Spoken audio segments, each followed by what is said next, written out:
On this bicycle, now upside down, I have a shifter cable failure. The rear derailleur on it wasn't being pulled by the cable. So in this video, I'll show you what's involved. I always have a spare cable for good measure because cables fail on bicycles all the time. It's a design issue. So what you're looking at here with this cover plate from the underside of the shifter removed is where the cable gets reeled up on a rotating barrel, which isn't rotating too well with these rubber with the rubber hood in the way, but I'll show you how this all goes together. So I'm fishing at the broken cable strand, the wire pieces, the tiny ones, because yeah, this is gonna need a set of tweezers here and a good light, and yeah, this needs to be absolutely free of broken wires. So it is this greasy.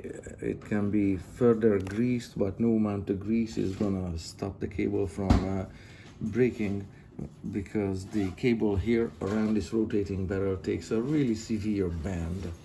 That's what I want to point out here, and it is going to break again. I break a cable every 5,000 kilometers, something like that.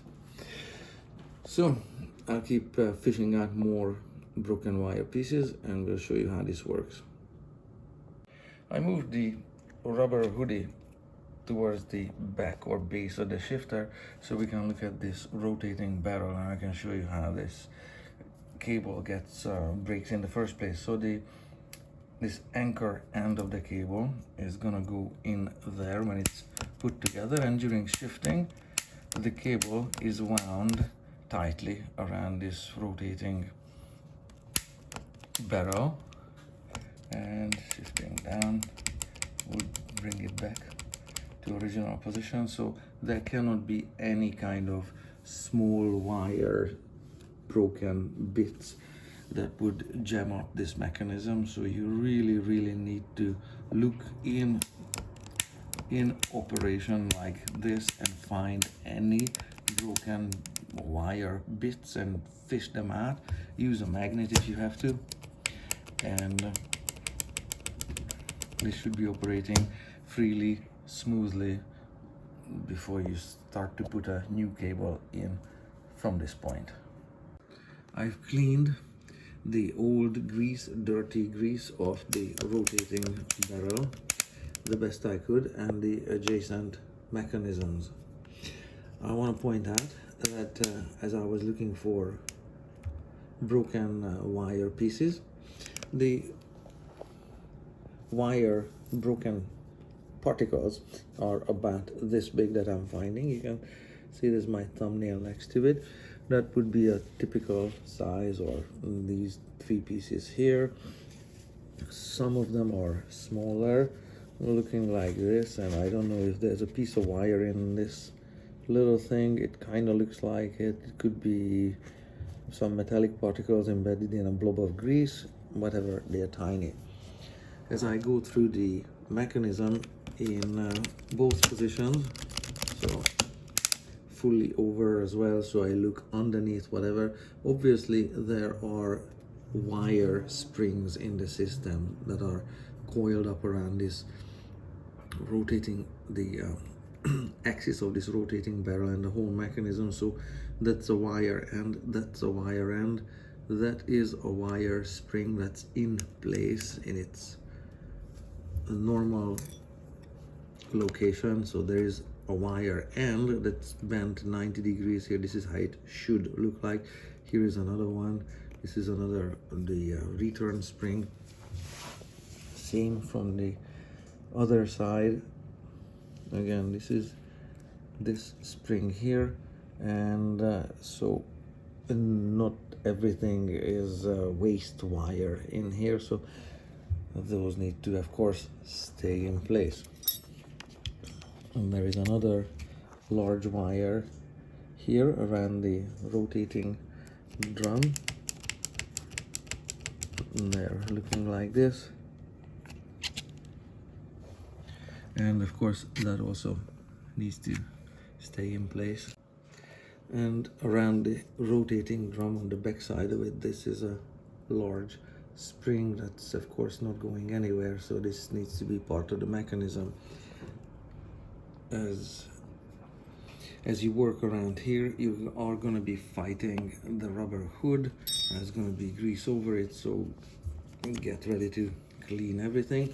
And I'm going to put in a white lithium grease because this I can see where I put, and it stays white while it's fresh, so I know when it turns gray that it's gonna be contaminated enough with dirt, so I can judge how old the grease is underneath.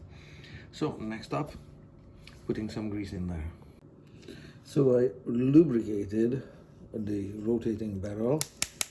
I lubricated this surface here for rotation, and with just a tiny blob of grease everywhere here where the cable is anchored, and also on the other side you can see the lubricant being just carried around with normal rotation, like so. It's spread around like that, and I'm good to go for putting this cover back on. It's very simple. It goes in there with just the one screw. That's why I have the jeweler's screwdriver here, so it's very straightforward. Putting the one screw back there. Just I need to match up the components. The underside of this rubber hood should be working together with this raised surface on the cover plate that I just put in here, and the screw is at this point. And yeah, in a few minutes or whatever, you don't want to do this to the rubber hood for extended periods of time so it doesn't stretch out. It's going to shrink back to original size. So here's the intact one just for comparison. That's how it should look like from the underside. And right now this needs to relax a little bit and get back to its original place. So with all the prep work done, I'm ready to put the cable into the shifter.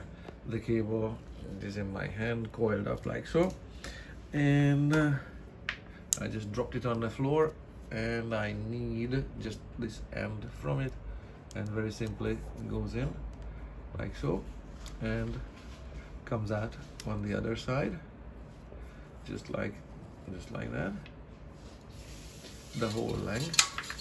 It needs to be 2.1 meter long or something like that, whatever that number is. So it needs to be a new cable, and the cable's end needs to be seated here properly, like so.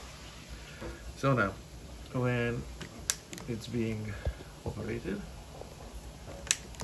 this is what happens to it. And now this lever doesn't quite work because the rubber hood interferes with it.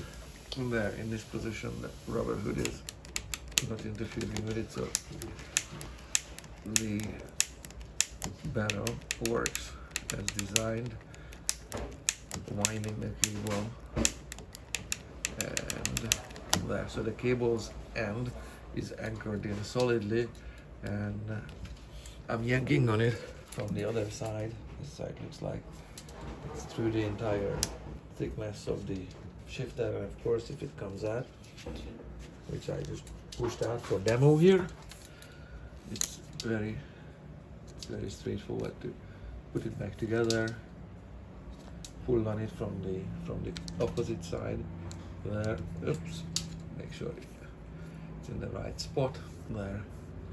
Now pull on it there, it's properly seated.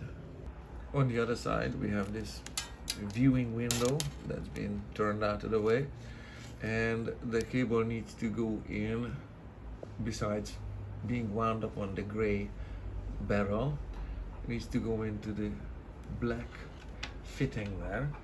That's at the end of the casing here. So the casing, of course, continues and just looks like this.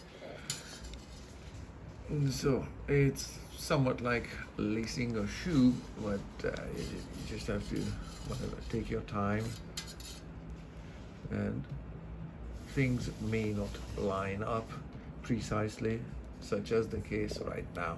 It's not going in any further. Yeah, so this can happen. This wad here that you see in the middle of the picture is what was stopping my cable from being pushed further out. So I'm pushing it here at the handlebar, and I had to take the end cap off the cable, but it's not a big deal. And another wad that was inside this end cap that was stopping the cable yet again. So those are kind of inevitable. At the end, okay, we'll need two hands to push it back on all the way here, the original length. And yes, it does get rusty, so a little lubricant will go a long way away. And all this came out just from here on the frame, because the cable's end was just sitting here like so, without the cable in it. So once you're past this hurdle and you're pushing the cable further into the down tube, it's gonna come out on the underside of the bottom bracket, and it runs in this plastic sheath. Okay, I have taken out the other half here, and the screw that was holding this plug in place here, so that's where it's gonna go back. And at this point, I'm ready to put the last little bit of the cable in, and it needs to be snapping in place just right there. I'm gonna leave off this one until the very last moment. Make sure that the cable is running everywhere fine. I'm gonna pull on the cable here and checking it out here, because yes, it just comes out easily. So once you fish the cable through this sleeve that starts at the grommet up top there, the next thing to do is lacing the cable through this grommet at the middle. Just for reference, this side here, the non-drive side of the two halves, is for the front derailleur, and so this is gonna be going in this way, and the cable will be running through the bottom of this fitting. Very simply lace it through, very straightforward, and it's gonna look like this. Once this end of the cable is through the frame, these two halves will match up perfectly, and then the little screw goes in the middle. One other note here: when you're removing this rubber grommet from the frame, you don't have to apply excessive force, but if you look at the design of it, there's more of a lip here facing the front, so you can get under it from the front easily and don't need to chip out the paint. Yeah, sorry about that, by trying to lift it from the side through the chain rings here. Now if you try to continue with the cable and try to push it through the frame, it does go in a little bit, but it's a miracle if it goes in all the way and comes out at the other end. In most cases it just doesn't, it kind of gets stuck partway through the process, because the frame here looks like this, and the cable has to come through the middle of it and it's got a sleeve inside that it needs to find, and it's unlikely to do it on its own. So we need to resort to some trickery and deceit here. In my hand is the old cable cut in half. I just need about this much of it and a piece of duct tape. So how this works is very straightforward. From the end of the bicycle frame here, I'm gonna get the old cable through and duct tape it to the end of the new one. The two ends will join together. Once I get the old cable through here, that's gonna take a couple of minutes here. Well, actually it's more like 15 seconds. So this is the end, one end of the old cable and the other end of the old cable, and they are connected. So the new cable's end and the old cable's end will be duct taped together in a way that they make it through the narrow parts in the frame. Yeah, something like that. We'll give that one a try. We'll also try to make the leading edge here tapered a little bit and see how this whole thing works out. I'm pulling with one hand and pushing with one hand and pulling with another. Nice. The cable separated here. The duct tape failed there. So that's nice. The new cable's end is out here. We just need to make sure at the middle here it's not making a loop unnecessarily here or incorrectly. So I just have to make sure that this loop at the front end here is, I'm pulling on the end of the cable here and I'm moving the grommet in place. Just have to make sure these guys are lining up all right, and I pulled some additional length out at the end here because the grommet is in place there, and I just yanked on it. So when you look at it from above, you can see that the rear derailleur's cable sleeve is gray and it's in place, and the front derailleur's is black, I believe, and it's in place. I just need to add that screw back on. Right now is the perfect time to do it. As this is a metal screw going into soft rubber or plastic, it doesn't need any kind of over torquing or serious amount of tightening, so tighten it really sensibly. Now let's take a look at the cable routing at the derailleur here.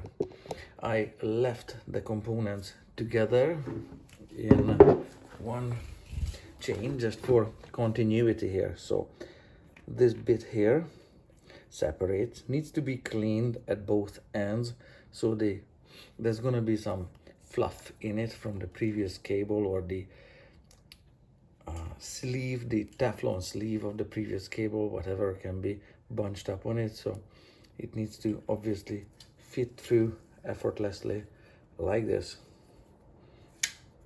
after it's been cleaned up, and it needs to be seated properly like so. The next item is this one. The ends also separate from the short cable. I don't want to take the ends off, but it needs cleaning again at both ends. Yeah, so on the old cable you can see how this old Teflon coating plus dirt, whatever, bunches up.